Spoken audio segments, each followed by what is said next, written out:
If you're a wrestling fan and you're frustrated with all the services you need to watch all the different wrestling shows, Fightful has your solution with nordvpn.com/Fightful. Change your virtual location with just one click, and you'll be able to watch Raw, SmackDown, NXT, and PLEs on one Netflix account. You'll also be able to get a lot of pay-per-views at a much more affordable price than you do here in the United States. This is a must-have for wrestling fans. That way you don't have to have 7 different accounts to watch all of the shows that you want to watch. In addition to that, they have a great 30-day money-back guarantee and an incredible deal right now going on. But that's far from it. You can protect yourself on their VPN service, the fastest in the world, shield your data from snoops and criminals, protect yourselves on public Wi-Fi, and it's available on all your devices and operating systems. NordVPN.com/Fightful. NordVPN welcoming you to the Smackdown post show with me. Briefly, a double Alex situation here because we're going to talk about some stuff that we've got going on Sunday, which calling it wrestling adjacent would be generous, but we have a lot to talk about. We got a women's world title match to close out the show. We have JC Mateo to talk about here. Money in the Bank qualifiers, plenty to dig into on tonight's SmackDown. So get in your super chats, get in your humper chats at humperchats.com. I got my access back to all the humpies chats. So we're back in business there. And we're also going to remind you to subscribe to this YouTube channel if you would. We're at 171,000 followers. You guys are so awesome. We kind of blew through 169,000, which broke my heart a little bit because I couldn't make that many nice jokes. But when you guys show up with support for us, we appreciate it. But we were nice there for a second, so very much appreciated. Also, of course, to subscribe to FightfulSelect.com. Best $5.99 in the biz. More contract news going up over there. More creative plans about Cody Rhodes not turning heel. So there is that, despite what The Rock was maybe pitching there for a moment, but plenty going on there at FightfulSelect.com, including a specialty show that me and Alex Pulowski have where we review movies that have a wrestling connection. But in this case, this is just like Sean kind of bullied Alex into watching it. And so now we're going to review it. Yeah. That's basically what it is. I'm more excited about it because I can forgive stupid sense of humor stuff. Alex, not so much. No. But Sean pays the bills and he said he'd pay us to do it. So there you go. Yeah, Sean has bullied me into watching and reviewing Hot Rod from 2007. That's starring right. Andy Samberg, Bill Hader, and Danny McBride. I watched it. Kate, you still have not watched it? I haven't. Okay. I will watch it tomorrow. All right. Well, our entire friendship depends on you not liking this movie. That's how much I hate it. So on Sunday night, we will review it on Fightful Select. So everybody can yell at me about how I was supposed to like that movie. It's awful. But yeah, so there you go, Sean. You got what you wanted. You happy about it, Sap? All also, right. we figured this out. There is actually some kind of tenuous wrestling connection. I saw this on the Dynamite post show you mentioned. Scene, Bill Hader is wearing a Stone Cold Steve Austin t-shirt. And in a separate scene, Andy Samberg is wearing a Hulkamania t-shirt. And that's it. Those are the wrestling connections, so apparently it works. Normally it's like The Rock was in it or John Cena was in it, but this was stretched to the definition of what featuring wrestler or wrestling meant.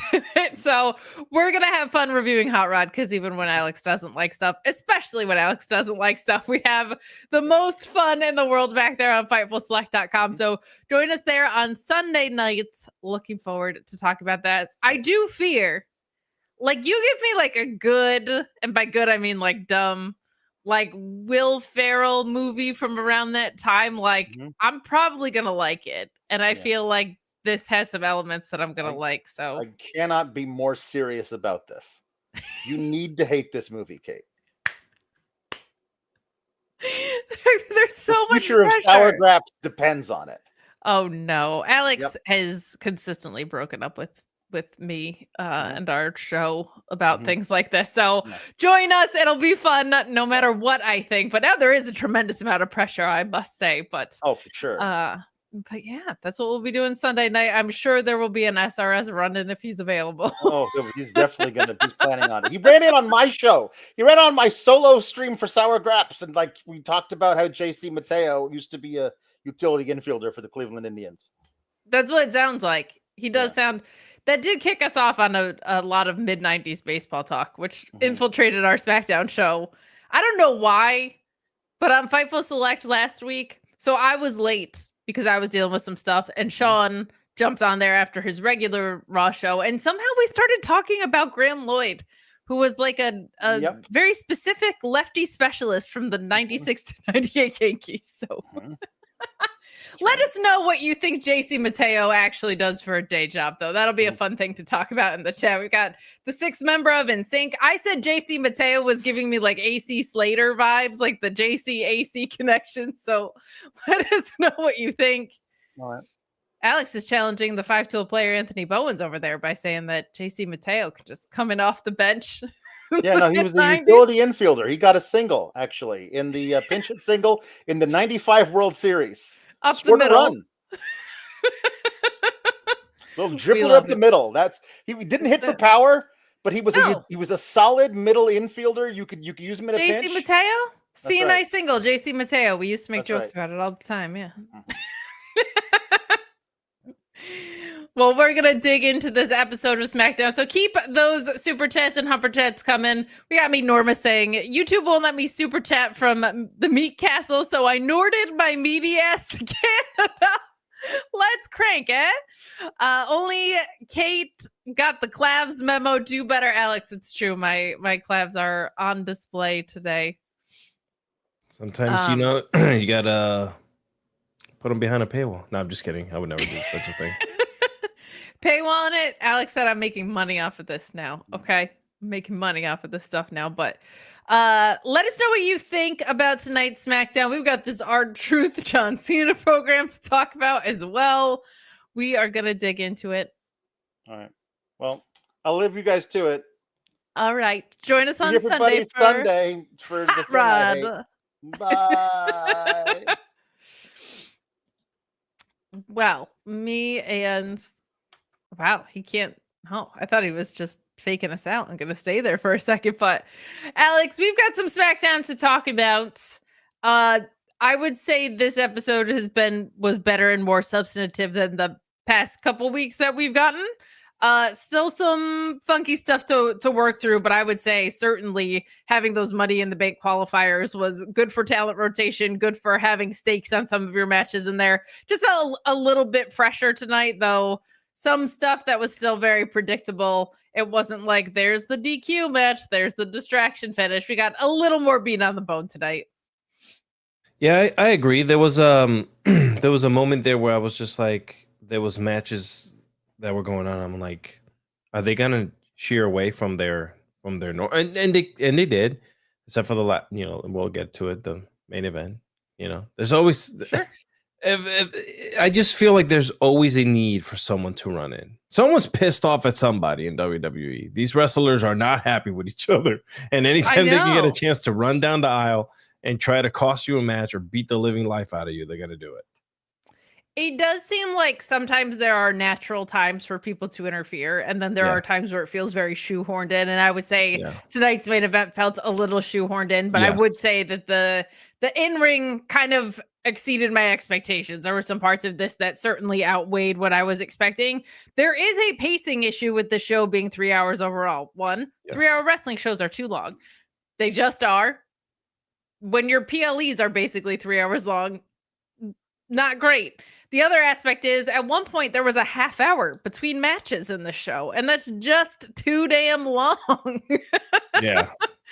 Like by the time we got to Solo and Fenix and Jimmy Uso, the last match was a half hour earlier than that. That's just not a well-structured show, which is a continual issue. Well, luckily for us, they do say that in the next couple of weeks we'll be going back to a 2-hour format, which I'll be very happy about. Just because the show will feel more concise things won't feel like they're going slower, and just room for things to just like happen, like run-ins, because there's just Yeah. no other way to like kind of fill the time except to have people run in.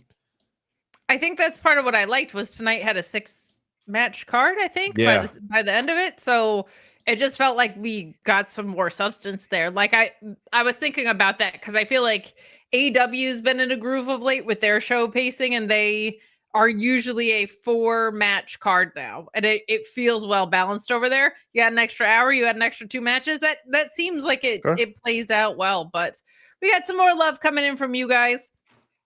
Chris Pereira said that JC Mateo is a 90s backup catcher that only caught the knuckleballer. He had a 195 batting average, and now he coaches in the farm system. He's definitely a single A coach out there. I love it. Rafael Garcia saying, while I don't like it, Jeff Cobb Mateo does beat the piss out of Jordan Devlin McDonough by a country mile. Yeah, that's kind of one of those say it 10 times fast things. Yeah. It's weird to me because I'm now starting to see like I feel like when people go from somewhere else to AEW, I've known them by the name that they're there for. So like when Daniel Bryan was Bryan Danielson, it was a little clumsy in the beginning, but I knew of him as Bryan Danielson previously. Sure. Seeing Ricky Starks go to Ricky Saints is tricky.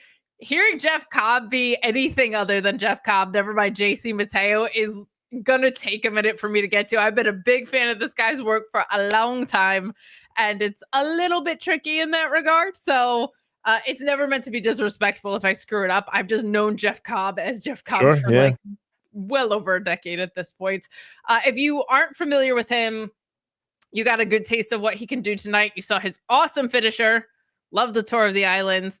I've been following him in New Japan and the independents and stuff. He's fantastic. He's fantastic. He is a little bit, I mean, he's older than Dakota Kai. I'll put it that way. But like he, it didn't feel like in New Japan he was slowing down very much. So I think him coming in this role is going to be something that's really great for the product because they're keeping this bloodline thing going. And if you're going to do it, I think Jeff Cobb is the right person to do it with. But Bad Robot saying, hello, favorite post show. Women main evented all week. That's fun. Yes, it is.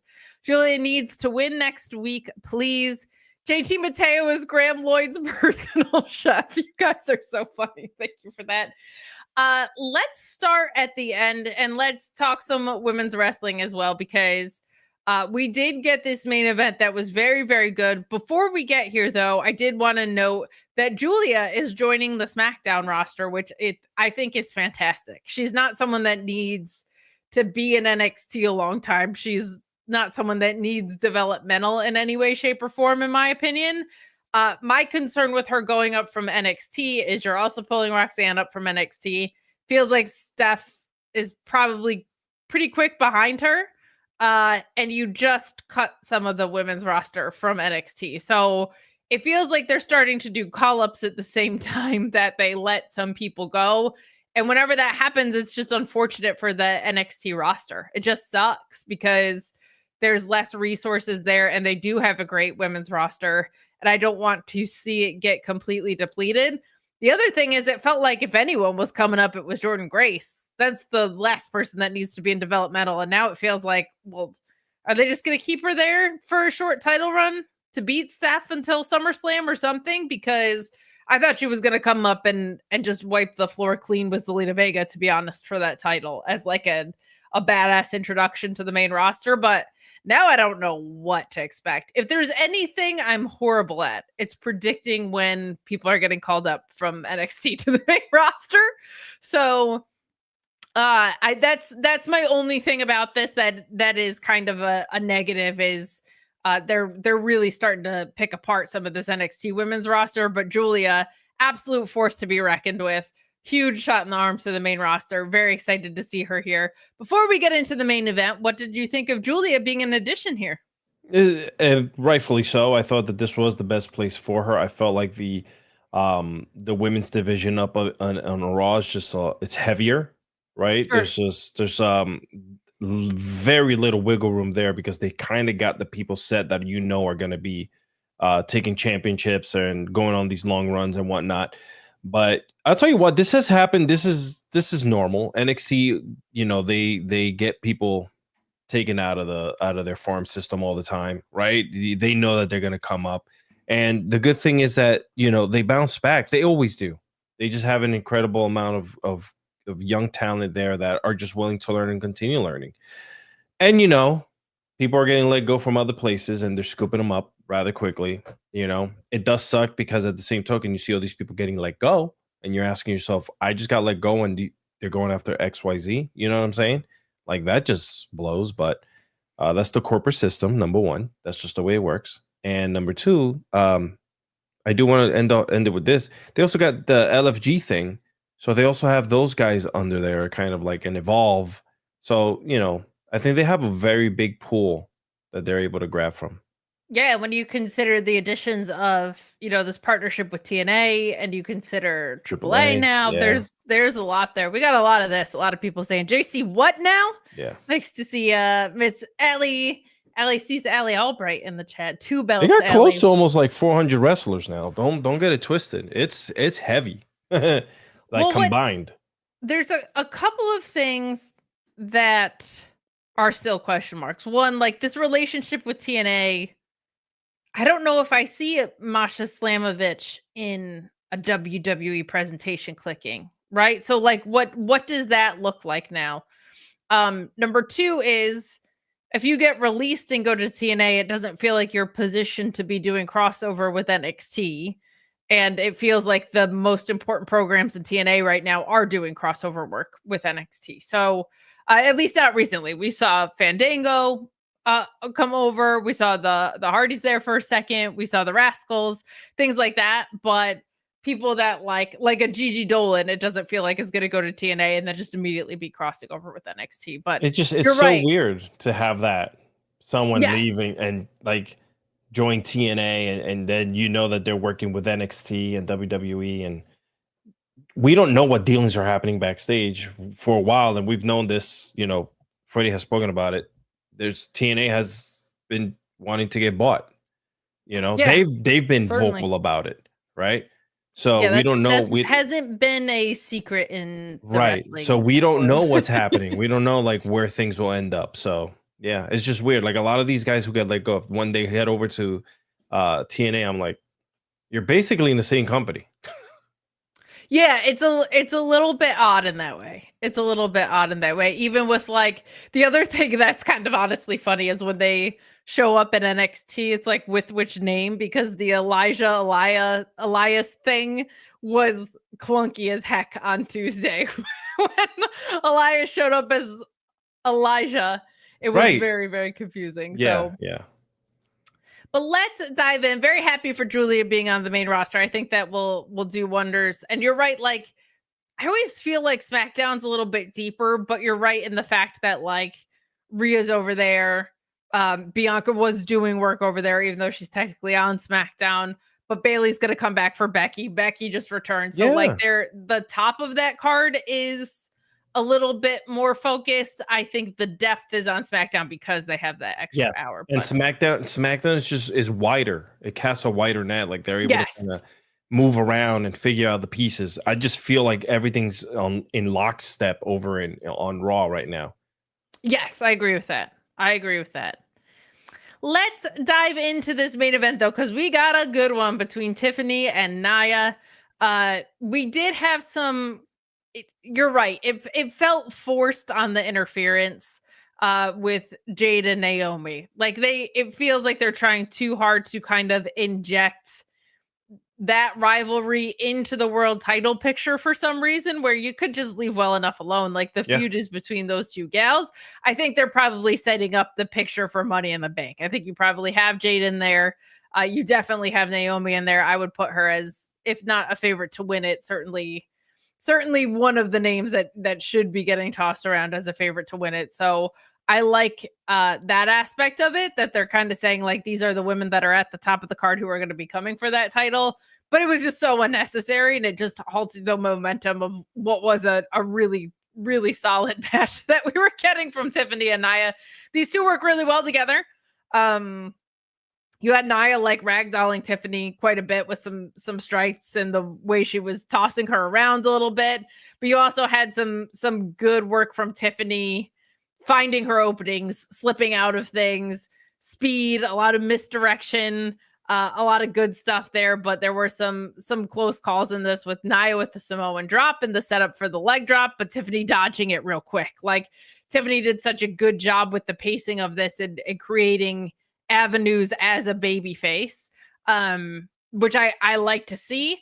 That handstand moonsault elbow in the corner was pretty cool, but the prettiest moonsault ever keeps her the champion. We did have that run in from Naomi, who was quickly thwarted by Jade.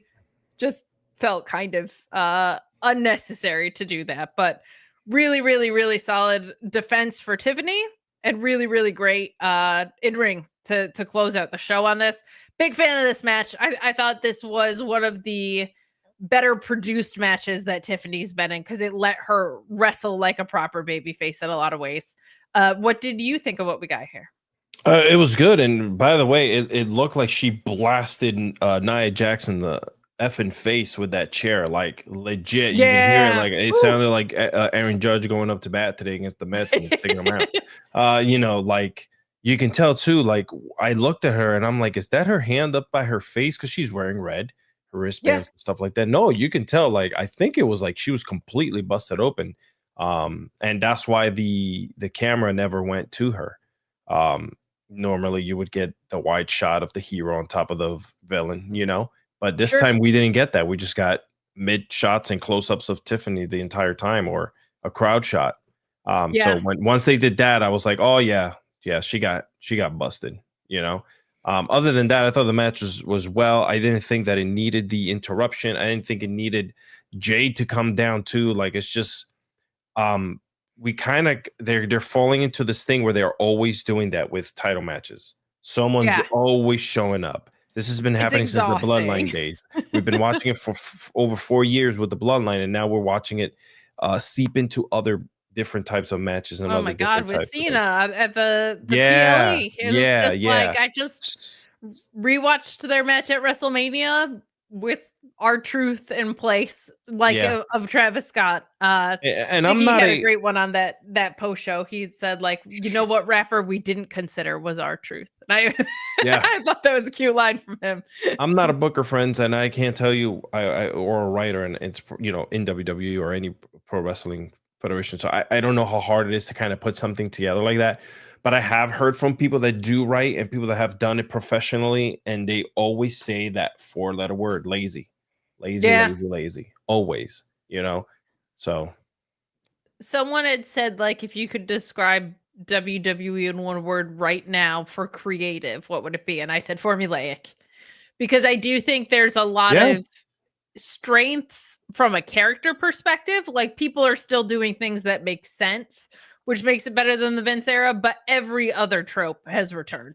Rematch after rematch after rematch. Like it's how long have Tiffany and Nia been like going at this, right? Things like that. So, but that's going to happen when you have a deep, rich roster, not a lot of movement between wrestlers, right? So you are seeing, unfortunately, because for whatever reason, they don't want to bring anyone else into the fold or whatnot.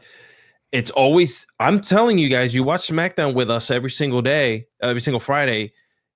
It's been the same 10 people almost, give or take. Sometimes they bring outliers, but you haven't seen that change. So even in the tag division, which we're going to talk about later. Yeah. So it is just a little formulaic.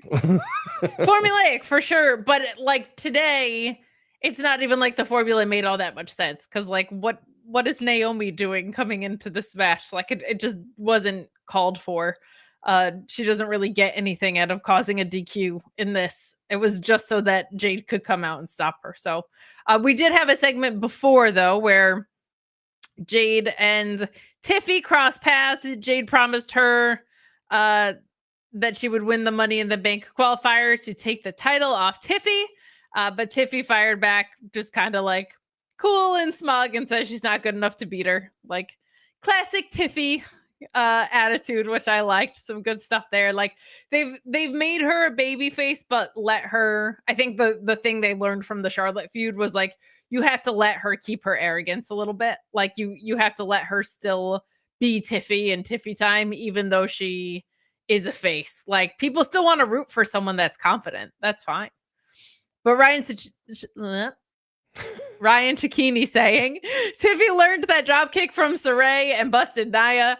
Tiffy can elevate for those big matches. She really can. She really can. I was so impressed too by her match with Jade. I thought was the best match Jade maybe I've ever seen, certainly in WWE. She seems to understand the assignment when you are the smaller acrobatic wrestler against the big strong gal. Like she understands the David and Goliath match very, very well, and she executes it extremely well. That being said, give us other stuff. We don't need to see the same match over and over again. But Chris said, who is this John Cena and R-Truth match for? This is the best match we could come up with for John Cena. Let's talk about this R-Truth sit down with Wade Barrett. Part of why things have felt so light of recent was like, you don't have John Cena here tonight. Cody Rhodes hasn't been around, right? Like a lot of your main, Bianca's injured. A lot of your main talent is MIA from screen right now. And that makes a pretty boring product. And when you put so much emphasis on those people and you aren't making new stars, Carmelo Hayes, like it makes things pretty stale. And then when you go into a PLE where only one world title is defended, when neither tag title is defended, the world heavyweight champion's not defended, and neither women's world title are defended, like you did. Was that just last week? Just last week? Yeah. Yeah. It makes for a really stale show. But I don't think this John Cena heel turn is going as well as I was hoping. I think sorry, go ahead. Oh, I was just going to recap it and then we'll dig into it. But Wade Barrett sitting down with R-Truth, who addressed John Cena betraying him at Backlash. He put, if you didn't see it during the presser, he put R-Truth through the table. It was a weird environment to do it in and bad. But Truth said John Cena was a hero to him and that the man who attacked him wasn't the John Cena he knows. He'll face John Cena at Saturday night's main event to knock some sense back into him, saying that he still believes in hustle, loyalty, and respect. If you have a limited number of appearances and reps for John Cena, I don't want to say wasting them on R-Truth is a bad idea, because I think there's a lot of people that like that relationship and what's come of it. Him squashing R-Truth in 5 minutes on a Smackdown is a perfectly appropriate use of that to set up something else on the way to the next PLE. Like, this just feels like a waste of a full John Cena rep. Like, him squashing R-Truth would be better for the story even, because the emotional investment is like, we all love crazy R-Truth and his loyalty that's misguided to John Cena, who he calls a childhood hero that he's older than, right? Like, if we're all in on the joke, the better call is to have John Cena squash him on a random episode of TV anyway, rather than giving him a full match at Saturday night's main event. I'm sure something will happen. Cody will return. Something will happen on Saturday night's main event to further the John Cena stuff, but I had such high hopes and high expectations for this heel turn. Maybe that's on me, but it's just not going how I thought it would. Like, even him and Randy Orton was like, okay, I can dig into this, because the entire time I was watching from 2009 on, you were a Randy Orton person or you were a John Cena person. So, all right, like, let's dig back into that history. And then you have 3 ref bumps, one with a title shot, R-Truth joining in after these guys put on their working boots and actually had a pretty well-paced match at that PLE, far better than I thought they would. So I don't need to see the bloodline equation copy and pasted with John Cena in it. I think it's a dumb idea, and you should have just kept him face if this is what you were going to be doing with him, because the booting the relationship with The Rock thing has put a damp paper towel over all of this.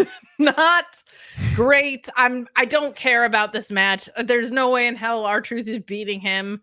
We'll do some silly stuff. I don't care. I don't care. But what did you think of the sit down? I thought it was executed well by the people in it. I'll say that. Like, I thought R-Truth did a good job with his part, and Wade Barrett did a great job with his part. But I don't get it. Yeah, I mean, it was just, to me, it was just that. It was just, there was nothing storyline being driven there to me. Like, we know where this is going to end, right? And like you said, like, it's just, it makes really no sense for you to take a pay-per-view match and, for something like this, right? These should be special. These things are it's not technically a pay-per-view. Right. I mean, but it's a big, yeah. So yeah, it's an event. Like, it's an event. Sorry, John Cena is counting down how many reps he has. You know what I mean? Like, he's counting down how many appearances he has, and burning one on this is beyond. So it's right. So like when you go ahead and you put him on a, sorry for calling it pay-per-view, it's a Saturday night's main event, which it's a big deal, right? This is a big deal, guys. On the back end stuff, and I'll talk about it one day online, but like having these shows, these are huge, and then you're putting someone like a John Cena on there, that makes it even bigger. John Cena's counting down, and then you're gonna kind of just like, unfortunately, put R-Truth in there. That's something that you do like at a 9 o'clock hour to break the show SmackDown in half, to kind of bring in the ratings up at that mid-hour show, like, okay, cool, let's have John Cena come in and kill. Oh, sorry, not kill, but destroy poor R-Truth. But smoosh him. I don't know, man. I just, you said it before. Everything's like on a formula, like, and just like they're coasting. So it doesn't matter what they do, people are still going to fill in the seats. I mean, I would have laid money on the idea of a John Cena heel turn being the most interesting thing in professional wrestling. And I would have been online to do such a thing. Oh. I would have bet online to place that bet at BetOnline AG. I want to talk to you guys about our great partner at BetOnline AG. Yes, the place that lets you bet on pro wrestling. We've gotten our pro wrestling betting odds from them for years, well before we even worked with them. And we're going to tell you a little bit more about them. They got the earliest lines, the fastest payout, the industry best bonuses. They've been trusted for 25 plus years because of their safe and secure environment and their quick payouts. But you can bet on pro wrestling. How cool is that? If you think you know more than anybody, go ahead and look at those odds. It's the same ones you've seen on Fightful for years. You might see one that sticks out to you and you go, wait a second, there's no way that person's going to win. Why are they an underdog? Make yourself some money. BetOnline AG. And hey, it doesn't stop there. Whatever sports you want, they got you covered. Popular games like blackjack and roulette, Supernova, Skyward, all that stuff. BetOnline AG. Please bet responsibly and only bet what you can at BetOnline AG. BetOnline AG. Yes, you can bet on wrestling. And yes, that's where you can do so. BetOnline AG. Well, let's take it back to the beginning. Get in your super chats. Get in your humper chats at humperchats.com. We got a lot more to talk about. We got these Money in the Bank qualifiers. Alexa Bliss is finally doing something on television. More bloodline drama. JC Mateo being involved now. It's so weird. It's so weird to call Jeff Cobb anything other than Jeff Cobb. And JC Mateo just... Yeah. JC, giving me AC Slater vibes. He's going to come out and do a dance in... Stop. A unitard for Jesse Spano. Oh my God. I'm so excited. I'm so excited, so scared. So scared. Let's keep rolling along though. Let's talk about what opened the show with Solo Sikoa, Jacob Fatu, and JC. The crowd is also not buying the name. No. So I don't know. But Solo opens it with Jacob Fatu and Jeff Cobb and announces that he's going to be entering into the Money in the Bank ladder match and tries to force Jacob Fatu to say he loves him in front of the crowd, but Fatu hesitated. Things got really intense, but LA Knight bursts onto the scene, yanks Jeff Cobb out of the ring, lays him out before escaping through the fans, which got a huge pop. I love that LA Knight is just this perpetually over. Like it's incredible how long it's sustained itself, but the cracks in this faction are showing. All right. The new bloodline is withering away at the foundation as it has been for a while, but now it finally feels like it's coming to a head. And then later in our match, we get Solo beating Rey Fenix and Jimmy Uso with a lot of help from his family here with Jacob Fatu and JC. So the match was awesome. I had a lot of fun watching this. There was a rare miscue on the refereeing front, but that's okay. We love, what did they call him, Lil Nate? With his hair like that. But interference from Fatu and JC Mateo in this. Jimmy nearly won with the spear and some of that top rope offense that Uso splashed there, but Fatu distracting the referee in this. Solo taking advantage with the Samoan spike, and Fenix Phoenix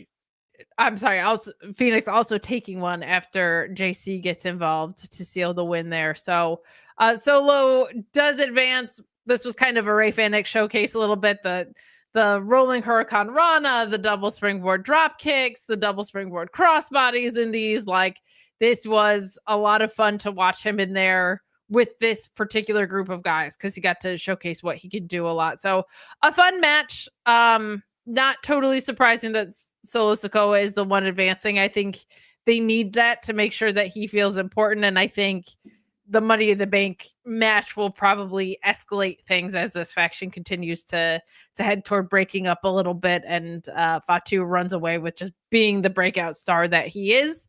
What did you think of how we opened the show? And would you say that you loved Solo Sikoa in the middle of the ring in front of everybody? I would say it if I meant it, but obviously I don't. I don't. Wow. I feel like it's been a mess ever since they kind of separated the team. I told you this when they first started like separating them. I was like, man, this isn't going to last very long. You know, this B version of the team. They're already on their 5th version of it.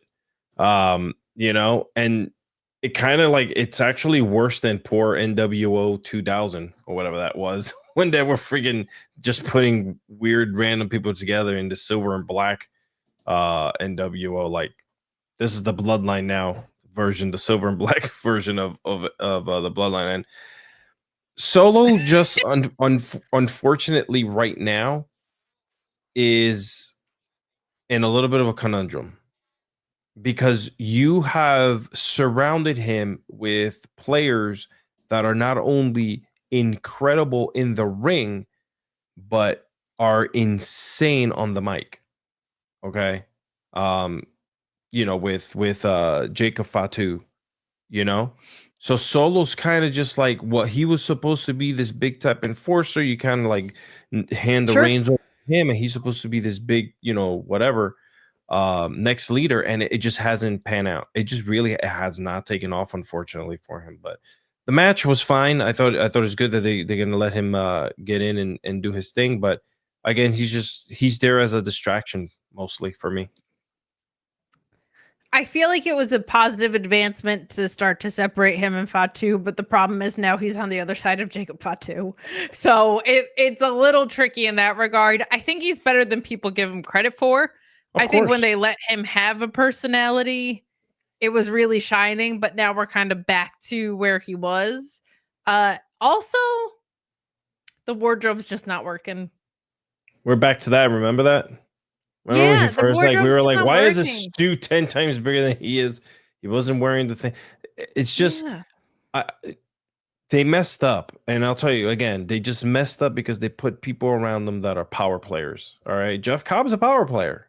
All right. Like, he might break out on his own a little bit in the near future.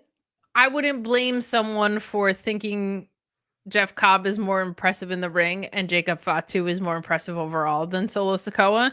I don't think that makes Solo Sikoa bad at his job. I don't think it means the story isn't an impossibility. Yep. But it doesn't feel like it's clicking right now. It doesn't. He doesn't feel important. He doesn't. It doesn't feel like he commands.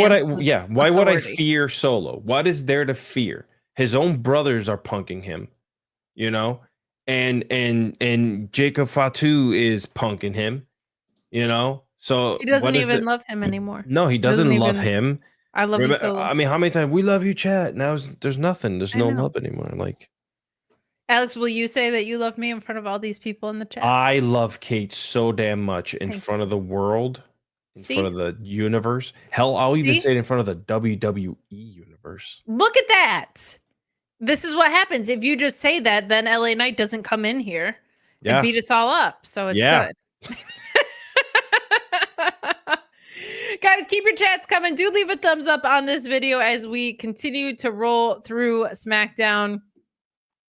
Well, with everything that happened in that previous match, we do kind of right on the heels of it get this LA Knight JC Mateo match with Solo Sikoa and Jacob Fatu out there, of course, and playing their role in things. But because LA Knight came in hot after that Money in the Bank qualifier, we moved right into this. Nick Aldis makes the match immediately. Thankfully, everybody is conveniently ready in ring gear, but we get JC with the win.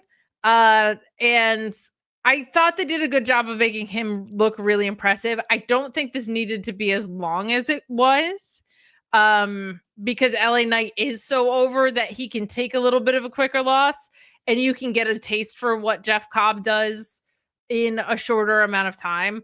I do enjoy, I enjoy Jeff Cobb's in-ring work so much, but I some of my favorite work of his in New Japan was with the TV title, which was a timed title because you don't need a lot to look impressive when you're Jeff Cobb, but you did get to see what he's capable of in kind of the whole 360 from him in this. So, some really good stuff. That Tour of the Islands finisher is unreal. He was doing that standing moonsault, which nobody should be able to do at his size.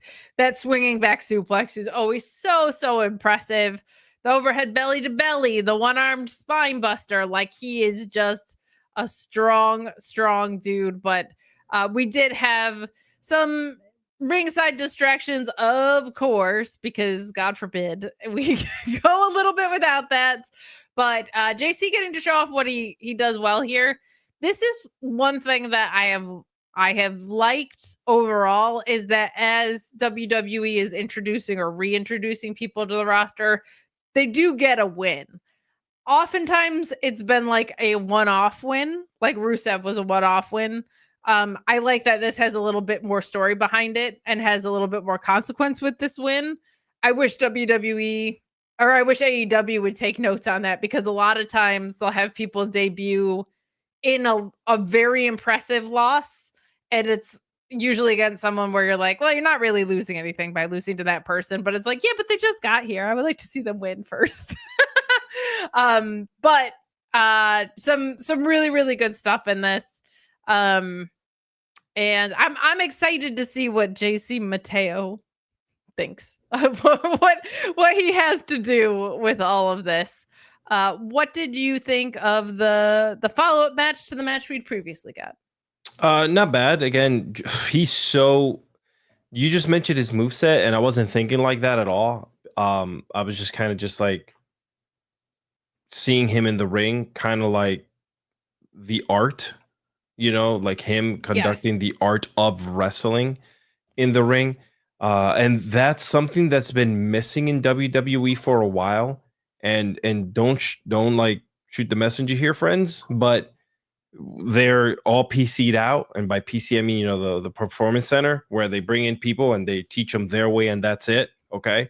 So when you have someone like a Jeff Cobb just kind of show up, right? Yeah. JC Mateo, and bring his style of professional wrestling into the ring. Okay. The same thing goes with the Lucha Bros. Okay. Like, you see their style of wrestling in the ring. It is totally different from what you're seeing everyone else do in that squared circle. So it's very cool, man. Like I can't wait to see what else he's gonna bring out because, I mean, look at another one is Jacob Fatu. Jacob Fatu is showing you what he did in MLW, and people are in love with it. They're embracing it. I think I said this on the Tuesday show a couple weeks ago because Giulia, Roxanne Perez, Steph, like are all super over. And it's not because of any of the gimmicky BS that they were doing in NXT for a long time. It's because they're really good at the ring. Same with Jordan Grace. Like Jordan Grace just shows up and she chucks people around. That's it. Like and hits people really hard. Yeah, she does. And she has like I've said at length, like she uses her strength in ways that I've never seen people use their strength before. But it's not because of any of the dorky crap that they were giving people in NXT that these women got over. They connected with the crowd because they're really good at wrestling, and all of their in-ring is completely different from each other, which makes for really exciting matches. So I hope somebody back there is paying attention to that, because you're right. Because even the standouts in NXT that are like PC creations, there's a lack of a certain grit. And some of them find it and some of them don't. But like Sol Ruka is incredible. Incredible. Everything that you would want in a pro wrestler, except I don't feel like always that she's looking to fight someone. I think pairing her with Zarya was a good idea. But Zarya is not a PC center creation. Like sometimes there's just this lack of, I actually want to beat the crap out of someone with a lot of the PC center trainees. And I like that in my pro wrestling, because otherwise I'm just seeing people agree to matches. Like that's not fun. I want to see people get beat up sometimes. But let's keep the train moving here. A lot of women's wrestling to talk about on the show, which was nice. And a lot of developments inside that. We mentioned that Giulia is on the Smackdown roster officially, and that came about in a segment with Charlotte and Alexa Bliss. So she's getting mixed up with some very important members of the roster right away. But we did have Alexa Bliss defeating Michin and Chelsea Green, who is still over like Rover, in this qualifier. Started out really hot.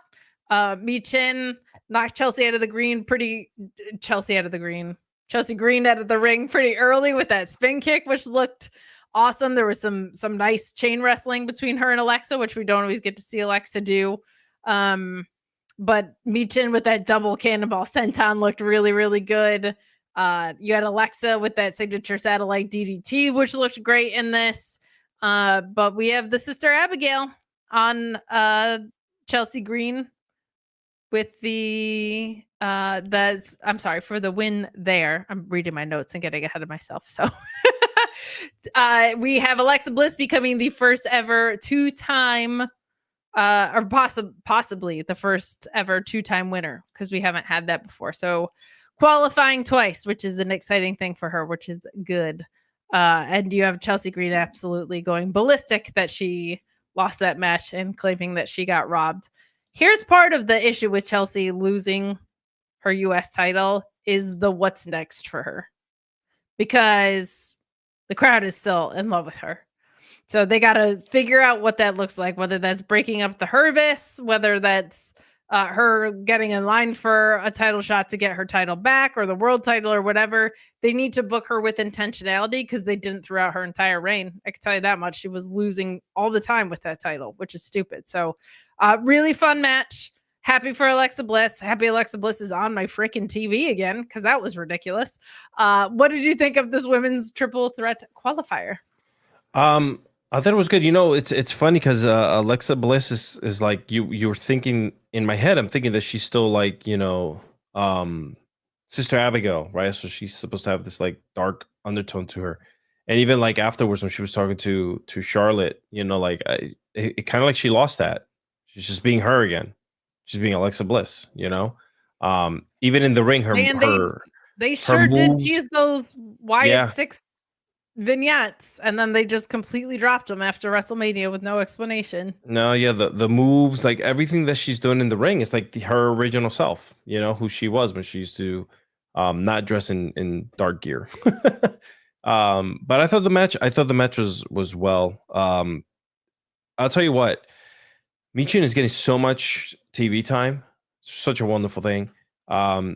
Having Chelsea lose the title, like you mentioned, it's hard because where does she go from here, right? Is she still in that title picture? Like outside of her wanting to go towards this title, there's no movement, right? Unless they maybe say, hey, maybe your next challenge is to go, we move over to Raw, right? Or you go for the world title. Like you kind of get into that picture, right? But there's no movement and there's no like storyline taking her that way. She's still stuck in the same circle with the same people. So I'm gonna keep. God forbid they care about the tag division. Yeah, you know what I mean? know. That's another thing. Yeah. So I'll keep my eye and my ears open. Like the women there are very well deserving, and there's only so many titles that could only go around. And I honestly thought tonight Michin was going to be the one to win. I said to myself, well, if Alexa Bliss is going to go off with the Wyatt Six, why would she need to win this match, right? If she has an involvement with them and they might like suck her back in and she's about to transform and she's going to raise hell with everyone, right? That's what I was thinking in my head while watching. And well, I was wrong. I'm wrong a lot, friends. Everybody is, because sometimes they do a lot of stuff that makes no sense. But makes no sense. I think Alexa winning is the right call because there is the possible 2-timer story in there. And I'm wondering what's going on with Charlotte, because someone I think in this chat pointed out last week, and it's a great call. Charlotte's like the perfect target for the Wyatt Six to go after if this ends up being an angle where Alexa turns dark and spooky again. Like if Nikki Cross comes back and is in her ear or something, there's some really, really good things to be done there because Charlotte fit the mold of the type of people that they were going after. But Jules chiming in with the chat saying, hi, I just wanted to throw some shekels your way for being awesome. Love you both. Thank you Well, so much for that. Yeah. Yeah. so She sent that to me, you. by the way. She said, hey, what the heck, man? You get a pizza and a soda. What? Like $32 now. I mean, you already told everybody that you declared your love in front of everybody here. So. I did, guys. If you didn't know, and I will be up in Nueva Jersey here in 3 weeks, and I will love you, Kate. I will confess my love in front of the world. You got to do it with the hands. I will do it. First of all, I will do it with the hands. Thank you. And I hope there's a crowd around me because I will be yelling it. And just keep LA Knight from beating our ass. That's all. You will get it on camera. I'll make sure no coffee gets spilled in the making of this video. Well done. Well done. Let's keep rocking and rolling. I would, by the way, love to see Michin get A, more of a push, and B, be in a ladder match because I think my top 3 counter wrestlers, this is a lot for me to narrow down, but I think it's like Io Sky, huge gap, Zack Sabre Jr., Michin. I think that's how it goes. Io Sky, the work she's been doing recently, I'm like, she's just head and shoulders above everybody else. So I would love to see what Michin can do in a ladder match because I think it's so underrated how creative she can be in countering stuff, and I think that would be a good thing to have in there. But I'm not mad about Alexa being in it. That's a solid development. So we will keep moving.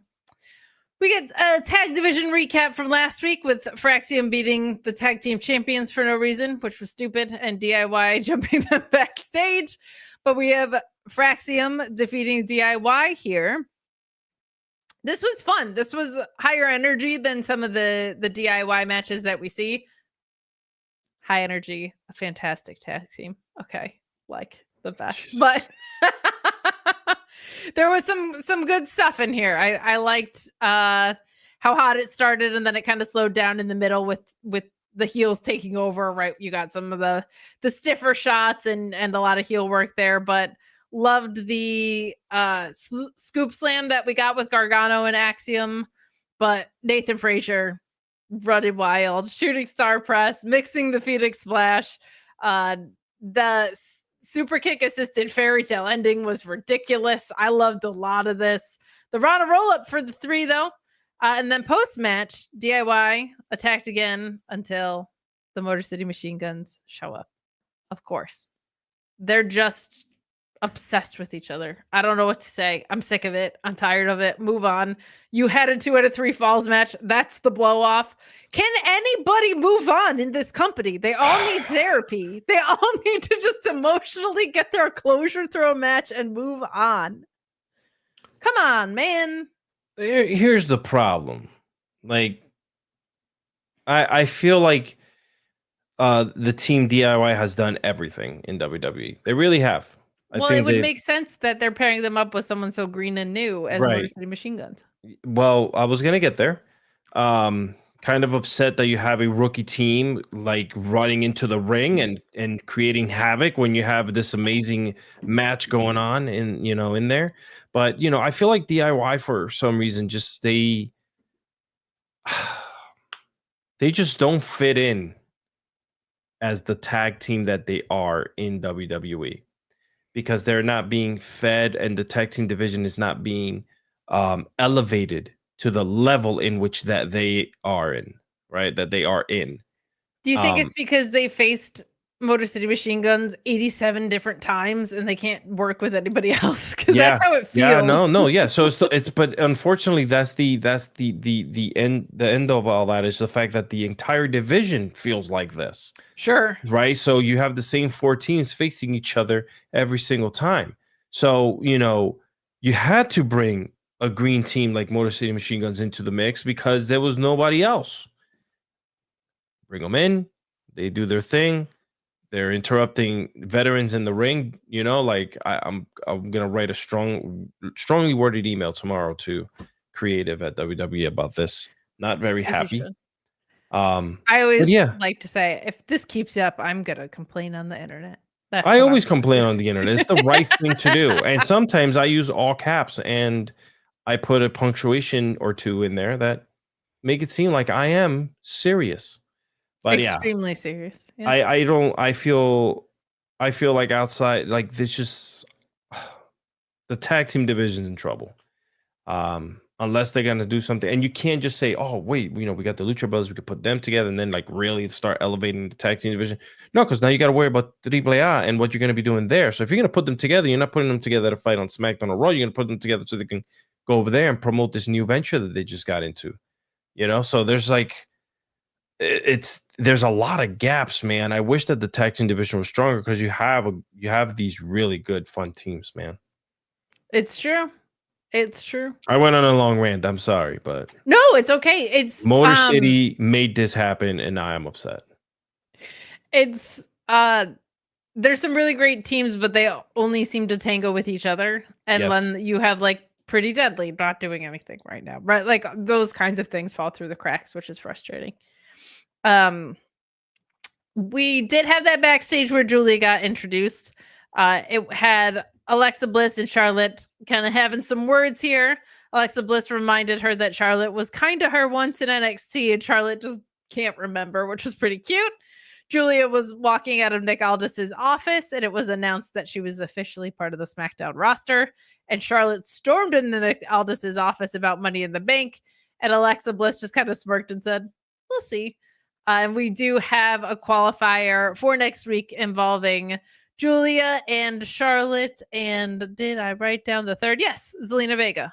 Because why wouldn't your U.S. champion want to be going after the world title? Why would they be interested in defending their own title? Why would they be interested in not going after some different title or having tag matches?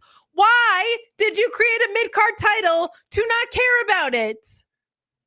Okay. Exhausting. You're trying to make sense. Calm down a little bit, please. Please. You almost dropped. You almost. I don't need you to be dropping the S word in here. I'll say it. Don't do it. It's silly. Okay. I said it. Well, we're demonetized and we're probably getting blocked. We have Aleister Black and Carmelo Hayes. Again. Guess what? A DQ happened. I know that's shocking. Stop. That but did we not get happen. a DQ. These two have good chemistry. Carmelo Hayes is great. Not sure how many times I can say that. Like, the Miz keeps interfering at ringside. It's stupid. Carmelo Hayes doesn't need help. Like all of this is just so clouded by the fact that why is Carmelo Hayes with The Miz? If this was just an Aleister Black Carmelo Hayes feud, I'd be like, give this a best out of 7. I'm here for it. Hayes hitting that La Mystica was awesome. Aleister Black with the German suplex, spinning elbow, black mass thing was great. And then The Miz jumps in for a DQ. It sucks. It sucks that you're ruining great matches with dumb endings. Stop. It's silly. That was my hot part. That's twice, friends. Yeah. Back You to back. 2 of them tonight. Can someone please send in a super chat or 3? We need to find a way to make money after this tonight because I don't think we should be dropping words. I mean, I haven't even dropped any names. Nothing tonight. No letters.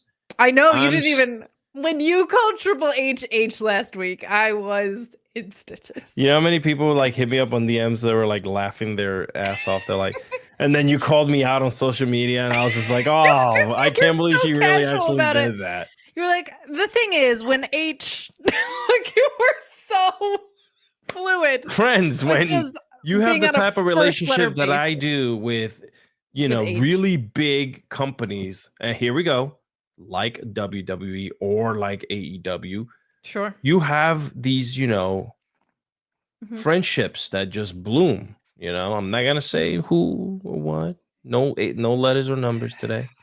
Not dropping any first letters on the No, not tonight. Not tonight. I want this to be an even keeled type of night where we're just talking Smackdown and I don't get called out on the interwebs. Well, certainly I'm the person to be hosting if you want something even keeled.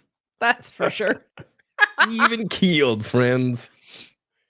We did have a segment between Andrade and Rey Fenix before the qualifier that happened later that we already discussed. He's just giving him a pep talk, and Solo confronted them about LA Knights. And there was this kind of tense Fatu Phoenix moment, which was a nice little stare down. Forgot to mention that in the match, but just some good consistency, some good through lines. We get another match that got set up for Saturday night's main event between Drew McIntyre and Damian Priest. Drew came out limping, all still beat up from Backlash, and he cuts this kind of fiery promo challenging Damian Priest. Drew said Priest is only relevant because of him, and he accepted the steel cage match for Saturday night's main event. I'm sure it'll be great. They're 2 of the very best workers, and I like that they're picking on people their own size. Like, we don't always get a lot of that because Drew and Damian are both so big. People forget how big Damian is. But like this kind of WrestleMania had a street fight, and then they were both in a triple threat, and now we're back to a different stipulation. And I don't know if a steel cage is like more of a blow off than where this started, which makes me feel like it's a Chris Jericho feud because they book those in reverse all the time on AEW. They go backwards. It's so weird. Yeah. I don't know why we're having 2 stipulation matches to move this forward. I felt like it got thrown on the WrestleMania one to give some spice to the card because it was so weak. It's fine. It's Saturday night's main event. This is not a place of it's a pay-per-view according to Alex. Happens. That's gonna make it on interwebs. And I liked what Damian Priest had to say later. There was some good stuff there. But I just this was just not a properly built feud, and it should be because those 2 are great and they deserve it. I Steel agree cage with match is going to be great. I agree with you, and the reason why I agree is because we've seen Drew McIntyre kind of have steady matches as of late, and these matches have been long-standing feuds, right? That kind of end up in bigger stipulations, right? So I'm happy to see him in the fold. I'm happy to see Damian Priest happy and doing his thing. Yeah. Pretty much like having someone who is Boricua, Puerto Rican, representing the Puerto Rican side of him very well, by the way, in his songs, in his entrance music, on his gear, everywhere he goes. I mean, he's getting I think he got a street named after him in the Bronx, if I'm not mistaken. Yes, so People forget that he was on the other side of that Bad Bunny match and how well he sold for Bad Bunny and how much he guided him through it. Like that guy is a class act worker. Yeah, he's gonna be one of those that I'll say it. He could be. He needs a couple bigger matches, and if he were to get them in his last little couple years that he has left in WWE, if he gets them, he sure as hell could be someone that could be put into like the WWE Hall of Fame because he represented very well, very good with PR, very good with kids, very good in the ring, very good at what he does, delivers promos, hard worker. He's hitting every box except for the fact that there's a couple big matches. But I mean, you have Earthquake and Typhoon in the Hall of Fame, so like if you have them, then you can put Damian Priest in, and sure. So. Shout out to Reggie Elliott, who said he was the 69th like on this video. How is this video not at like 6,900 likes, guys? Come on. That's where it needs to be. There are 7,500 people watching. So I'm really upset right now. It's appreciated, but there should be at least 169 likes. You're right. So please do leave a thumbs up and get us there. But it has to end in 69 because we want to have a nice weekend. You know what I mean? Very nice. Me Normus saying, I'm Me Normus and I'm a Sikoa-holic. I'm 4 years sour. Acknowledge me, Cardoza. A+ t-shirt. D- for no V-neck. That's fair. That's fair. The Clav Syndicate is a one-woman show. I do have my clavs out. Wild. I could put mine a little bit. I just don't want to stretch the neck, but I mean, they're there. They're defined. They're looking good. It's in the 80s and 90s for the last like 2 months here. So I've been outside getting some vitamin D, looking good, getting the clavs all right for Jersey. Vitamin D segue when I don't have a blue gym, laundry, clavs. That's what I'm doing. That's what I'm doing when I get to Jersey, baby. Here for that. Here for that. Well, we've got a couple more things to wrap up with here. We get a backstage, which is a follow-up from last week's tag match with Fenix and Andrade beating Los Garza and Berto turning his back on Santos Escobar. This week, Garza and Santos talk things out a little bit here. Santos hadn't been able to reach Berto, but says he's willing to forgive what happened because he sees a bright future for Legado. This is all like tough love. You know what I mean? I like that Santos is being hard on these guys, but it's because he sees a future in them. And he asked Angel to bring Berto home, and Angel kind of looks conflicted with this. And the family ties are pretty strained here, Alex. I don't know where this could be going, but I like that it's going somewhere. I'm glad Santos Escobar is back on my screen finally. I don't drop names, but I do have a good relationship with a couple friends there at the WWE, and I gotta say, I'm very happy to see Santos Escobar on my television. I love seeing the representation. I love seeing him because he's a world talent. Megastar. I'm just letting you guys know how well of a freaking rounded professional luchador is Santos Escobar, okay? His lineage, his family, etc., etc.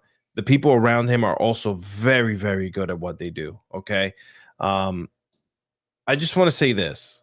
They need to continue pushing him in the right direction because what happens with him, he kind of starts and stalls, and then disappears completely. And unfortunately, I'm going to sound a little bit negative here, but we saw this with Jinder Mahal when WWE announced a partnership with India and that India was going to start getting WWE Network over there. We saw Jinder Mahal get put in as WWE champion, right?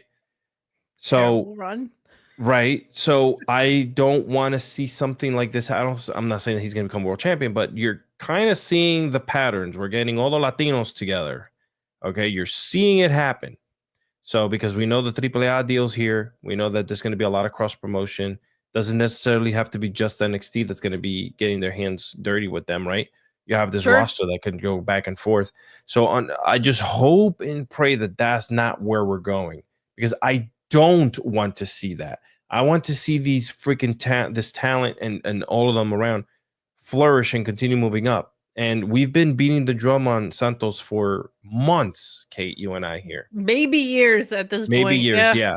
And we're starting to see really great moments with him on television, but I am afraid that it's coming with a receipt. You know, like something on the back end. So I hope that's not I hope I'm completely like wrong. El Grande Americano just beating them for no reason or that whatever. is so ridiculous, unbecoming, disgusting, and so many other words I will not say here on the live where we'll get it kicked off. But it's just it's not needed, right?